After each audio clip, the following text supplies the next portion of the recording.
Hello student, ये video मैं उन स्टूडेंट्स के लिए बना रहा हूँ जो आने वाले टाइम में डॉक्टर बनने वाले हैं और साथ ही साथ अभी आप लोगों ने 12th का एग्जाम दिया है और नीट का एग्जाम भी आपने दिया होगा। बहुत अच्छा स्कोर आया है आपका और अगर स्कोर अच्छा आया है तो आप एमबीबीएस के लिए भी जा सकते हैं और वेटनरी के लिए भी जा सकते हैं। दो ऑप्शंस अवेलेबल है आपके पास में।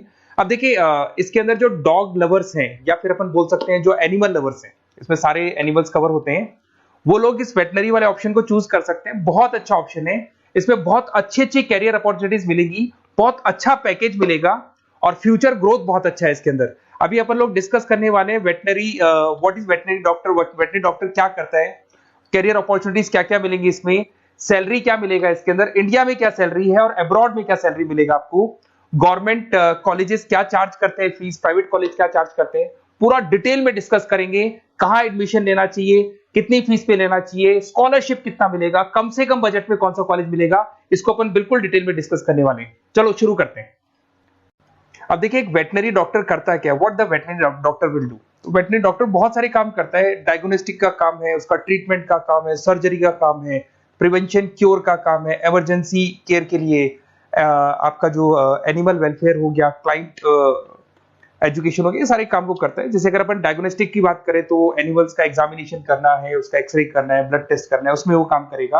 अगर मैं ट्रीटमेंट की बात करता हूं तो यहाँ पे वो मेडिसिन वगैरह जो देगा वो देगा आपको, प्रोवाइड वैक्सीनेशन, वो बहुत इंपॉर्टेंट है क्योंकि वैक्सीनेशन वगैरह अपन देखते हैं डॉग्स वगैरह को रेगुलर बेसिस पे अपने को देना पड़ता है। सर्जरीज हो गई, जैसे रूटीन सर्जरीज, कॉम्प्लेक्स सर्जरीज, ये सारे काम वो करेगा। उसके बाद प्रिवेंटिंग क्योर, वैक्सीनेशन वगैरह हो गया। उसके बाद में इमरजेंसी केयर के लिए वो जो काम करेगा, जैसे इमरजेंसी केयर में किसी को किसी एनिमल को कोई प्रॉब्लम आ गया तो उसका लाइफ सेविंग कैसे करना है, इमरजेंसी में कैसे लेना है उसको। एनिमल वेलफेयर में, जैसे जो एनिमल वेलफेयर ऑर्गेनाइजेशन होती है उसमें वो काम करेगा। उसके बाद में क्लाइंट एजुकेशन हो गया, जो भी आपके क्लाइंट्स होंगे जो डॉग रखते हैं, जो भी पेट रखते हैं, उनको क्या खिलाना है, उनको कैसे रखना है, उसके ऊपर डिस्कशन करेगा सारा का सारा। अब देखिए, मेन चीज इसमें आती है कैरियर अपॉर्चुनिटीज। क्या कैरियर अपॉर्चुनिटीज होगी, आप डॉक्टर बन जाएंगे तो डॉक्टर बनने के बाद में आपकी जॉब कहां लगेगी या फिर अपना खुद का प्राइवेट बिजनेस खोलेंगे, कैसे करेंगे आप। इसमें सबसे बढ़िया ऑप्शन है प्राइवेट क्लिनिक्स। ये लोग अपना खुद का प्राइवेट क्लिनिक खोलते हैं, small animal, large animal, mix दोनों के लिए खोल सकते हैं। तो प्राइवेट क्लिनिक के अंदर बहुत अच्छी अर्निंग है। अपन उसका जो सैलरी पार्ट है वो भी डिस्कस करेंगे नीचे। उसके बाद में आपका एनिमल हॉस्पिटल्स हो गए, प्राइवेट और गवर्नमेंट दोनों हॉस्पिटल है जहां पे जॉब लग सकती है। रिसर्च इंस्टीट्यूट्स हो गए जहां पे आपका जॉब लग सकता है, जैसे फार्मास्यूटिकल कंपनी हो गया, गवर्नमेंट एजेंसीज हो गया, यहाँ पे जॉब लग सकता है। उसके बाद में गवर्नमेंट एजेंसीज में public health agencies, department of agriculture, यहाँ आपका जॉब लग सकता है। कुछ लोग बोलते हैं जू हो गया, वाइल्ड लाइफ सेंचुरी हो गई, वहां आपका जॉब लग सकता है। जू, एक्वेरियम, यहाँ पे लग सकता है, वाइल्ड लाइफ सेंचुरीज में लग सकता है। उसके अलावा फूड प्रोडक्शन इंडस्ट्रीज हो गई, जैसे लाइफ स्टॉक प्रोडक्शन हो गया, जैसे कोई मुर्गियों का बिजनेस करता है या मुर्गियों का फार्म है, वहां पे भी जॉब लग सकता है आपका। एनिमल वेलफेयर एडवाइस के लिए जॉब लग सकता है आपका। कुछ नॉन प्रॉफिट ऑर्गेनाइजेशन होती है जो एनिमल्स के लिए खुली हुई है और उनका ऑब्जेक्टिव होता है कि कोई भी अगर एनिमल के साथ कोई प्रॉब्लम है तो वो लोग सॉल्व करते हैं उसको, उसका कोई चार्ज नहीं है, वहां आपका जॉब लग सकता है। उसके बाद में पेट और फूड न्यूट्रिशन, क्या खिलाना है, जैसे आपने सुना होगा डॉग्स को पेडिग्री देते हैं अपन, वैसे कौन सी चीज खिलानी चाहिए, क्या नहीं खिलाना चाहिए, उसकी जो जितनी मेडिसिन बनेगी या जितने फूड बनेंगे वहां जॉब लग सकता है आपका। उसके अलावा आपका स्कूल्स एंड कॉलेजेस में आपका जॉब लग सकता है एज अ फैकल्टी। पढ़ने के बाद में अगर आपका इंटरेस्ट है फैकल्टी बनने का तो वहां आपका जॉब लग सकता है। कंसल्टेंसी फर्म्स हो गया, animal health consultancy, food safety consultancy, यहाँ आपका जॉब लग सकता है। देखो ये सारे ऑप्शन है। उसके अलावा सैलरी पैकेज देखो, अभी मैं जो सैलरी पैकेज की बात कर रहा हूँ, इंडिया की बात कर रहा हूँ, अपना जो होम कंट्री इंडिया इसकी बात कर रहा हूँ। फिर अपन सैलरी पैकेज की बात करेंगे, वो अब्रॉड की बात करेंगे। तो सब में अगर आप देखें तो ऑन एन एवरेज ये मान के चले कि आपका 5 लाख से 10 लाख तक का एवरेज जा रहा है पैकेज। अगर प्राइवेट क्लिनिक भी आप खोलते हैं, गवर्नमेंट सर्विस भी करते हैं ना, तो आप ये मान के चले कि आपका पैकेज 5 से 10 के बीच में जाएगा। उसके बाद रिसर्च इंस्टीट्यूट में भी यही मिलेगा आपको, जूस वगैरह के अंदर आपका यही 5 से 10 लाख के बीच में मिलेगा। फूड प्रोडक्शन इंडस्ट्रीज है, नॉन प्रॉफिट ऑर्गेनाइजेशन है, तो ऑन एन एवरेज ये मान के चलो 5 लाख टू 10 लाख, तो एज अ फ्रेशर आपको एक्सपीरियंस हो जाएगा तो पैकेज बढ़ जाएगा। कंसल्टेंसी फर्म से यहाँ लग सकते हैं।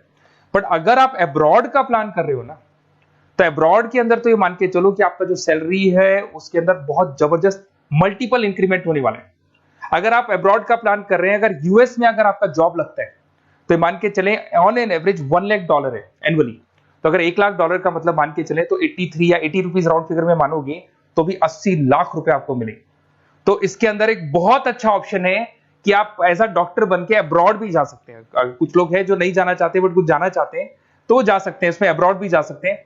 उसमें यूएस है, यूके है, ऑस्ट्रेलिया है, कनाडा है, जर्मनी है, बाकी और बहुत सारी कंट्रीज है जहां पे बहुत अच्छे अच्छे जॉब लगेंगे। ऑन एवरेज मान के चलो 80 लाख, 70-80 लाख रुपए आपको साल के मिल जाएंगे।